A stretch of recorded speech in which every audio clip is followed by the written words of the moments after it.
I gave my granddaughter a family heirloom necklace. The next morning, my daughter-in-law posted it for sale online, claiming she deserved compensation for hosting me. She didn't notice that I had tracked the serial number and sent it to someone unexpected. I'm not the type of person who shares private family drama online. But I need to get this off my chest. I'm angry, and I'm hurt in a way that's hard to explain unless you've had someone spit on something you cherished your whole life. I'm 68 years old.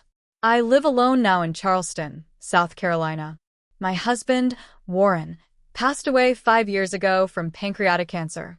We were married 41 years. Since he died, holidays have felt more like obligations than celebrations. But I still try, especially for my granddaughter, Lila.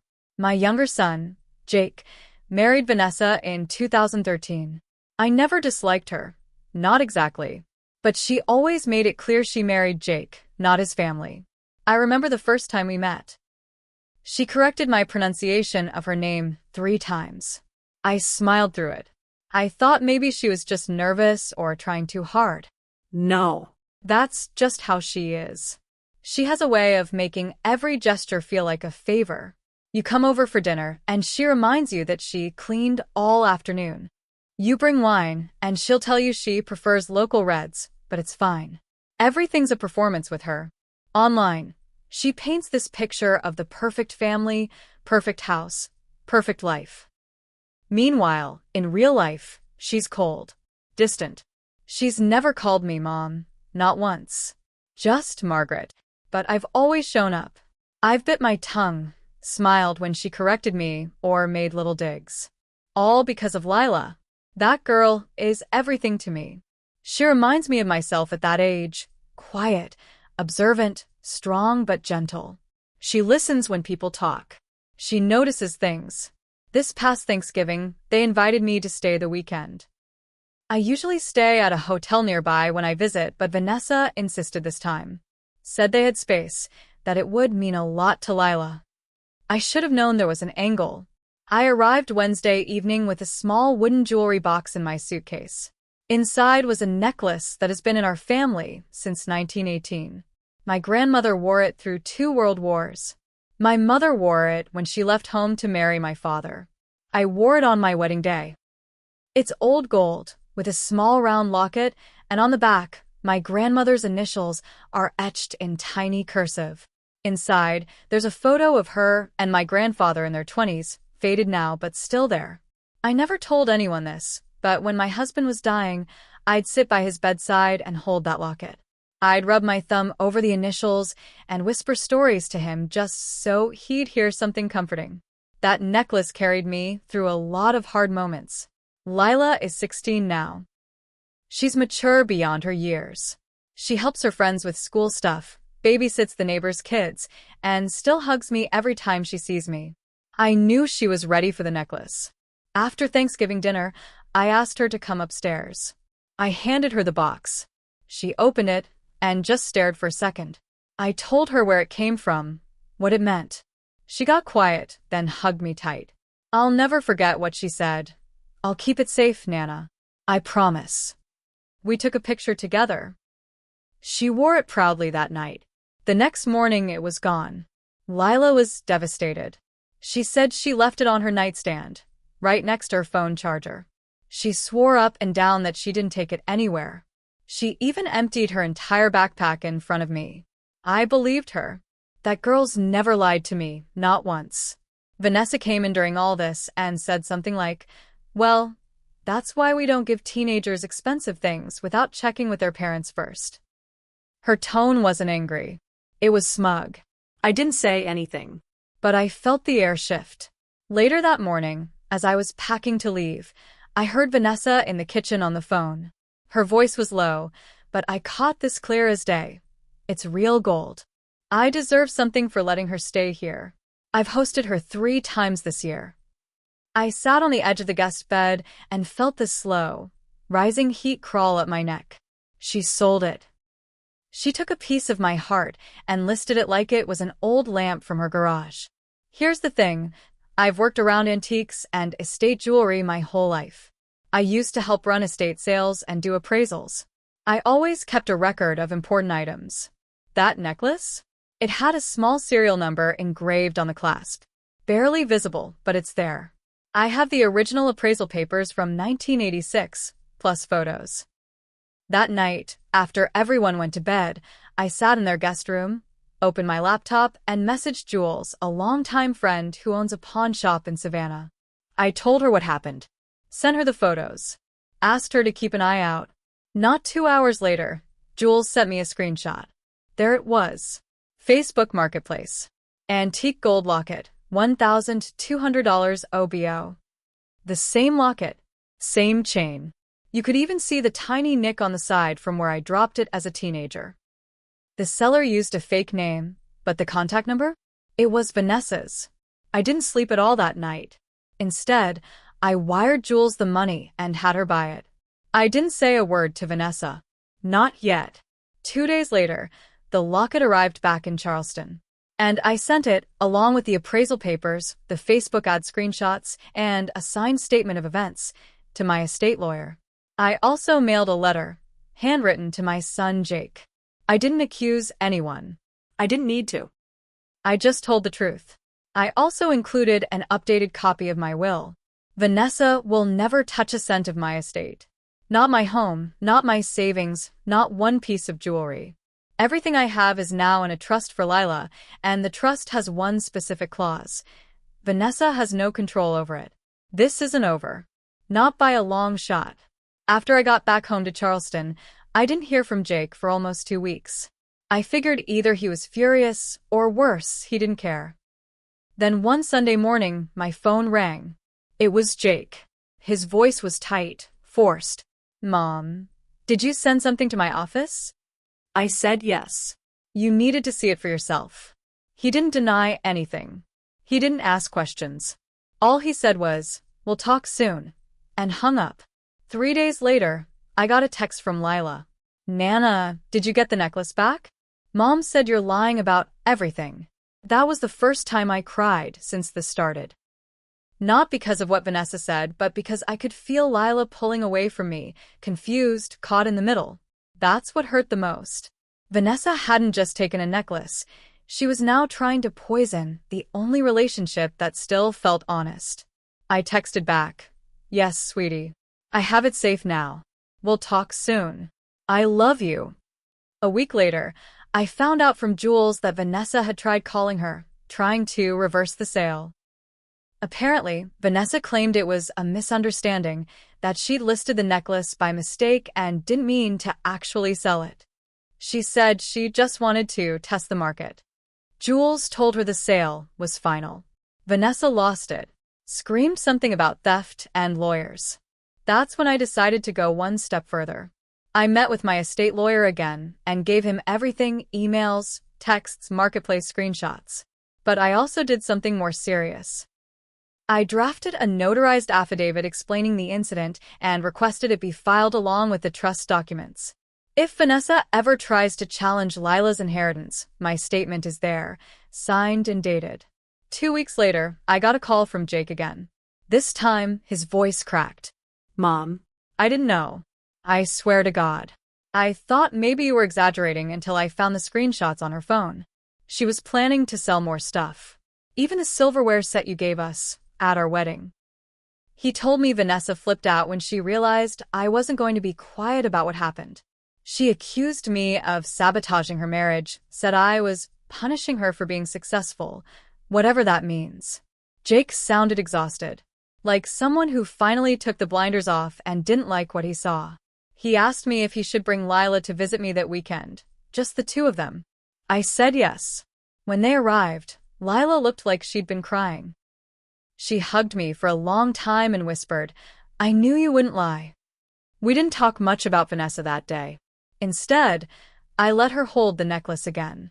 I told her the story of my grandmother escaping Germany with that very locket tied around her neck. I showed her the old black and white photos, the insurance papers, even the worn-down photo inside the locket. Later that night, Jake and I sat in the kitchen while Lila watched a movie in the next room. He asked, "What do I do?" I didn't give him advice. I just said, "You already know." Because he did. I saw it in his eyes. The trust was broken, and not just mine. And Vanessa? She wasn't done yet. 2 days after they returned home, I got served. Vanessa had filed a small claims lawsuit against me. The reason? She was claiming I stole a gift she had rightfully sold, and was suing me for the $1,200 sale amount, plus emotional damages. I looked at the papers and just laughed. Not because it was funny, because it was pathetic. But I wasn't going to roll over. She wanted a fight? She was going to get one. The day after I got the court papers, I called my lawyer and handed everything over.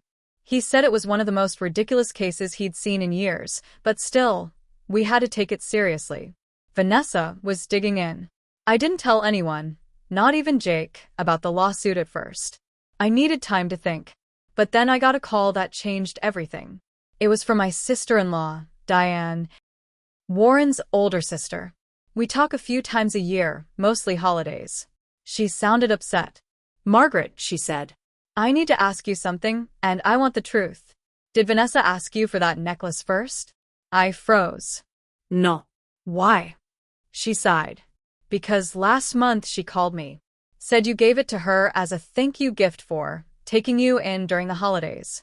She was asking if I had any old photos of your mother wearing it to help authenticate it for an appraisal." My chest got tight. Vanessa had been planning this from the start. She'd been trying to build a fake backstory to make it look like the necklace was always hers, trying to erase me from the story altogether. I finally told Diane everything. She was horrified. She asked if there was anything she could do. That gave me an idea. Warren had left behind a lockbox with family items, letters, deeds, and one thing I'd nearly forgotten about, an audio tape. Years ago, he recorded his mother telling the story of that very necklace, where it came from, how it was passed down, and who it was meant for. She named names. My grandmother, my mother, me, and said, clear as day, "One day, Margaret will pass it to her granddaughter." I dug out the tape. My neighbor helped me digitize it. I sent a copy to my lawyer. But then something else happened, something I hadn't planned for. Lila started pulling away. Not from me, from her mom. Jake called late one night. He said Vanessa had taken Lila's phone after she found messages between us. Then she told Lila I was trying to turn the family against her and steal her future. But Lila wasn't buying it. She snuck out of the house and went to stay with her best friend for 2 nights. Jake had to talk her into coming home. That's when the school got involved. Lila's counselor, who I later found out she'd been confiding in, called Child Protective Services. Not because of abuse, but because of emotional manipulation. Lila told her everything. About the necklace, the screaming fights, the pressure to lie. An investigator was sent to interview the family. Vanessa lost it. She blamed Jake, blamed Lila, and blamed me. She accused us all of conspiring against her. Jake recorded one of her rants, her screaming that Lila didn't deserve anything she hadn't earned, that I was senile and trying to punish her, and that she'd burn the house down before letting me win. He gave the recording to his lawyer. Now things were spiraling. Jake filed for temporary custody. He moved out with Lila into a rental near her school. Vanessa? She posted a long, vague rant on Facebook. One of those dramatic, self-pitying posts that people write when they want attention but don't want to say what really happened. She talked about betrayal by family, a grandmother who's out for revenge, and how she was heartbroken that her truth wasn't being heard. She turned off comments. But the twist? People weren't buying it. One of her old college friends sent me a private message. Said Vanessa pulled something similar 10 years ago, sold a friend's designer bag, and claimed it was a misunderstanding. Another woman replied to the post saying, "Some people always play the victim when they get caught." Vanessa's perfect online image? It started to crack. And now that she couldn't control the story, she got desperate. She offered me a deal. She wanted me to drop the lawsuit and agree to write a letter saying the necklace was given to her, not Lila. In exchange, she said she'd drop her case and consider mending fences. I didn't respond. I didn't need to, because the court date was coming. And so was the final part of the story. By the time the court date rolled around, Vanessa had changed lawyers twice. She kept saying no one was aggressive enough. What she really meant was, they told her the truth, and she didn't like hearing it. My lawyer and I showed up at the Charleston County Courthouse on a gray Thursday morning. I wore my late husband's coat. It still smelled faintly like his cologne. I kept a copy of the Lockett's appraisal, the marketplace screenshots, and a transcript of Warren's mother from that old audio recording. All neatly filed, stamped, and sealed. Vanessa showed up wearing white like she was headed to a baptism. Her lawyer looked miserable. Jake and Lila were sitting behind me. She didn't even glance at them. The judge didn't waste much time. He read both sides, asked for our exhibits, then asked Vanessa directly, "Did you knowingly list this item for sale?" She tried to play the victim. I believed the necklace was a gift to me. I had hosted my mother-in-law. I assumed she meant it as thanks. My lawyer slid forward a piece of evidence, the message Vanessa sent her friend before listing it. The one where she wrote, "I know this will piss her off, but I need money, and she owes me for last year anyway." The judge raised his eyebrows.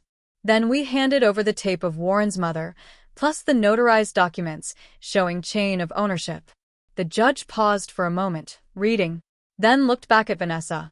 "Ma'am, you're very lucky this isn't a criminal court."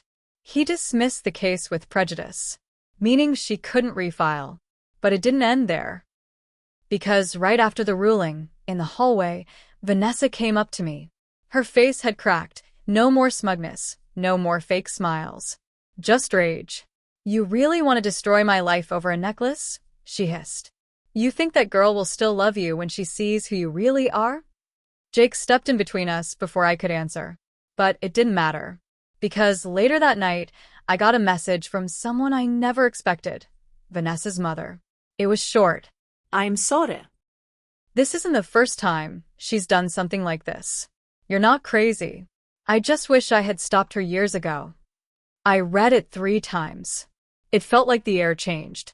Like I'd only been fighting Vanessa, when really, she'd been this way for a long time, and everyone just let her. But not anymore.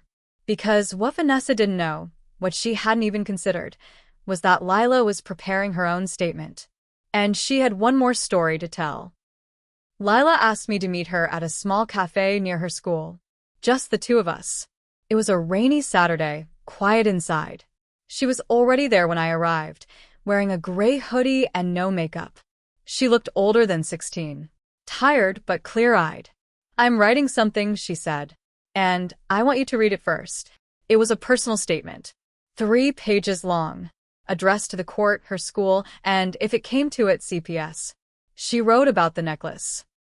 About how she'd always felt like she had to tiptoe around her mother, because any small mistake would turn into days of guilt trips. She talked about how Vanessa would make her repeat things like, "You know you only have this because of me," and how she felt like nothing she had ever really belonged to her. Then she described the morning the necklace disappeared. "She told me not to tell anyone," Lila wrote. "She said Nana would get over it.